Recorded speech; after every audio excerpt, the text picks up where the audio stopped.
Welcome back to the Game Academy. As you can see, there's Liam behind a pile of games. And we recently had a convention in town, one in which I helped run. I was one of the con managers, and I came out with loot. So we're going to go ahead and talk about that today.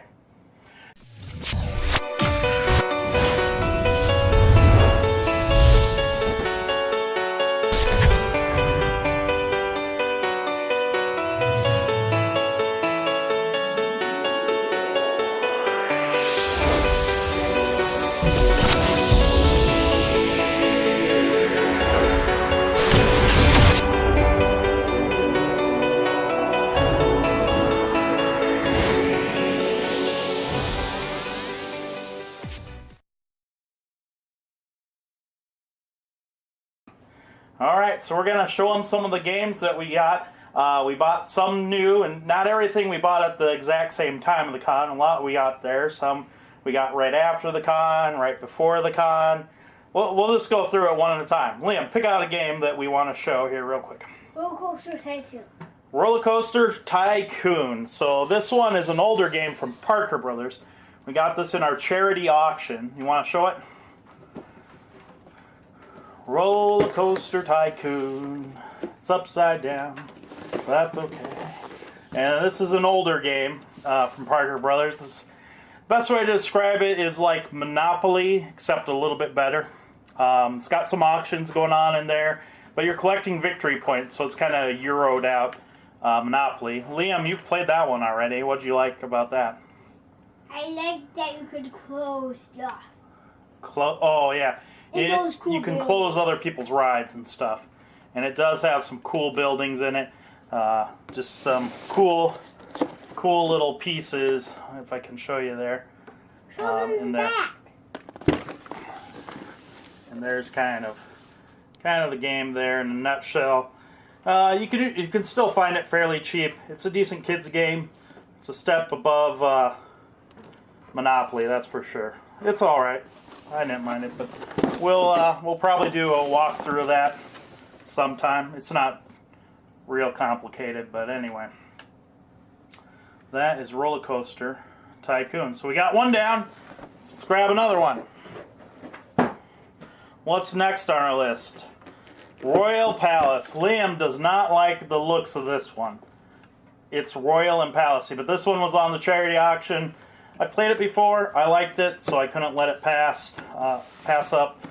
This one, it was real cheap, so I don't remember a whole lot about it, except it's kind of worker placement, but you have a limited supply of workers, and depending on what tile you put them on, they do different things, but you're trying to get points off of these tiles out there. So, Royal Palace was another good buy I got in the auction. And now, Liam, let's show another one. Alright. Afterwards, my boys actually went camping during the convention, so they did not actually go to the con. Afterwards, I stopped at a game shop in Des Moines, Iowa, and they had a ton of Star Realms in. So we picked this one up. Reed does not like it for some reason. He likes Ascension and games like that, but he does not like Star Realms, which I seem to enjoy already. So Star Realms, we picked that up.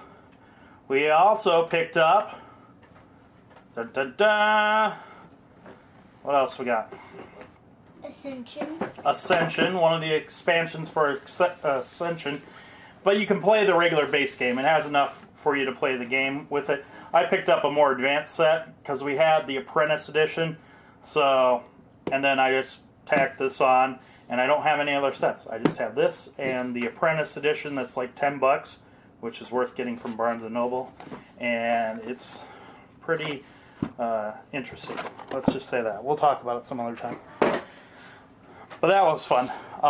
Next up we picked up the DC Crisis expansion. So far we've played with just the Impossible villains and some of the new characters and cards. But we haven't actually played Crisis Mode. I hear it's terrible. The actual Crisis Mode itself, I bought it more for the cards, and it was pretty cheap. So We got that. What else we got here, Liam? During free shipping day, one of the games I got on Tango was Grimoire, which I hear, or Grimoire, was a pretty inexpensive game. It's got a really cool concept in it. You can pick this up. It's almost like $5 or something, ridiculously cheap on there. But everybody has a little magic book, and you've got these bookmarks that you put in there, and that's the spell that you're going to cast. And then everybody opens up to their bookmark, and that's the spell that they cast, and they're gaining quest cards and victory points and stuff.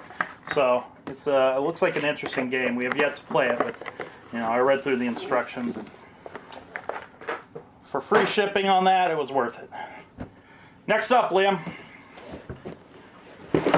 Helios. Now this is one that I have been looking forward to. And the box may not look big, but this is heavy. And Liam, I don't know if you've seen the components yet. Have you? No? Okay. Well, this is just chock full of stuff. Mad loot. And it's got these awesome little mana stones in it. Awesome. Whoa. Yeah, whoa is right. And everybody has a little bag with a little printed logo of their elvish characters on them, and it's just got great production value. And I played it at the con after I bought it. Great little game so far. You can really put together some what looked like unbalanced scoring combos, but then the final score was pretty close. So I look forward to playing this more and giving you a review on that eventually, once we get a few more plays in. Next up, we have Among the Stars. And if you like Seven Wonders, you might like this. It's got a little bit of a different, well, it's basically the same type of drafting mechanic. Plays about the same length. And you're basically collecting victory points the same way. And you got some objectives, though, that are going to vary from game to game. And it's a pretty nice game. When I went to pick up the boys once again, and I saw this in stock, and it hasn't been in stock very frequently in most places. So I picked this one up right away when I saw it at the game shop in Des Moines, Among the Stars. So I played this one the other night. I played this a couple times so far. I really like it. It is... I don't have Seven Wonders because everybody else seems to have it, so I use that instead. That works for me. Next one up, we have... Whoops, I might have just bumped the recorder. Alright, so Rise of Augustus, or Augustus as it's just called on the Geek, and that's the bingo game. I ordered a new tripod, and I wanted to get free shipping, so I bought this. It was like $19. So I couldn't beat it. I think pretty much everything that's been said about Augustus has been said, but the boys... Liam, you played this game. Yeah, it's pretty fun. What do you like about it? You're trying to get those things and there's a lot of points on them, and I got a lot of points. Do you like how it's kind of bingo-y? Yeah. Yeah? Okay. Well, that's fine. So it's a pretty cool game. Kids enjoy it too. Next up, Liam. Oh, Liam will love this game, Opera. This one didn't have a wide release in the US. And it was on the auction. I cannot remember hardly anything about it. I played it once. Don't remember if I particularly cared for it, which means it probably was just okay. But I couldn't pass it up on the auction. So I picked that up. Hopefully it'll get a few plays in. If not, I'm really not out anything. Next up, Liam. The Ares Project. So this was another Tango one with free shipping. And I've heard a lot of good things about it. Jeff Engelstein was one of the designers. He's become pretty successful with some of his designs recently. And I've heard some good things about it. The guys on Hamtag. I think, was it Judd who liked this one? But anyway, they really seemed to say it was a pretty good game, so I decided it was worth a try. So the Ares Project, worth checking out at least, so especially for the free shipping price. I don't know when it'll get to the table, but it's got a meaty rulebook, that's for sure. I looked at the rulebook, but that's about it. Next up, Careless Magnus. This is an older game. You can probably find it pretty cheap still. And the reason I bought this one, it was in the auction. I used to play this one quite a bit with my friend Shane before he moved. And it's a Leo Colavini game. And Leo Colavini is great for making these games with these weird, with a theme that really makes no difference at all to the actual mechanics. And he does some interesting things with his mechanics. Like these, you like form these lands clump together at some point during the game. It's bizarre. And you got these little castles in here. And it's just, it's a fun little game. You roll some dice. He mixed together a hodgepodge of mechanics back in the day and put together a very interesting game. Very abstract, but very fun. Careless Magnus, if you can ever find it. And like I said, it's pretty cheap, so if you can find it, it's worth checking out. Just don't expect a lot of theme from it. Next up, this was my big purchase. Shadowrun Crossfire. You'll get caught up in the crossfire. Shadowrun Crossfire, the cooperative deck building game. I only got to play it once. I got it at the con, and we got nailed pretty good. My guy did not fare so well. He got eliminated pretty quickly, but it seems to be a fun game. Can't wait to give it more shots. You know, I got all these new games, so it's hard to get the stuff back to the table, but this is one I want to try some more. It's awesome. Next up, Liam, what's next? A dice game called Viva Java. I always wanted the original Viva Java, the coffee game. And I got the dice game version, and I played it the other night for the first time. Pretty fun so far. A lot of variability you can add to this game too, to make it different each time if you want.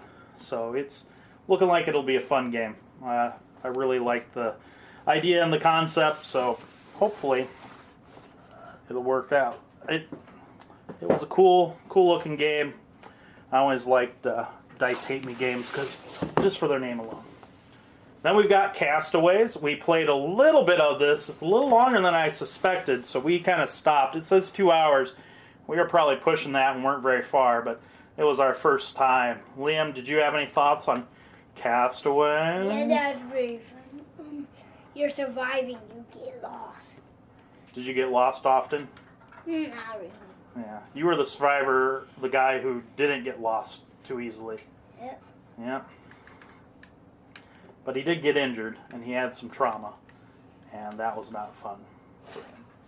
So, Castaways. It seems like a fun little game. Reed was not very cooperative in it, so that's why it's semi-cooperative, because Reed certainly wasn't. So, we're looking to get that out more, but maybe a bit long for kids. Let's go. Next up is Vasco de Gama. This one was really a hot title for a while, and it's kind of fallen off the radar ever since, I would say. And you know, it was in the charity auction, so I picked it up. I figure it's worth having. Play it again sometime. I remember it had a real wonky auction mechanic, and that was one of the things that interested me in it. Paulo Maury has done a few games that I really like. In fact, I think there was another Paulo Maury game in my pile here. I don't remember which one offhand, but I like what he does. And finally, our last thing that we just had to have, the boys asked me for it, was Zombie Dice Deluxe. We borrowed this game originally from a friend, regular Zombie Dice, and they loved it. And we got the Deluxe version, and we got the second expansion. There's a third one with a school bus, but it was kind of dumb, actually. And it's just a dice rolling push your luck game, which we'll actually be doing Ooh, our next video on. How do you buy it? Is zombie dice. So, I'm sorry, Liam. But we're not going to give away our feelings on zombie dice. Although, you might be able to suspect some things. But, we're going to give you a walkthrough of that on our next video. But lots of new games in store for the Game Academy. So little time to play them. Liam, what do you think of all those new games? That is a lot of games. Why do you not have a shirt on? Eek! Get out of here! Until next time, we're the Game Academy.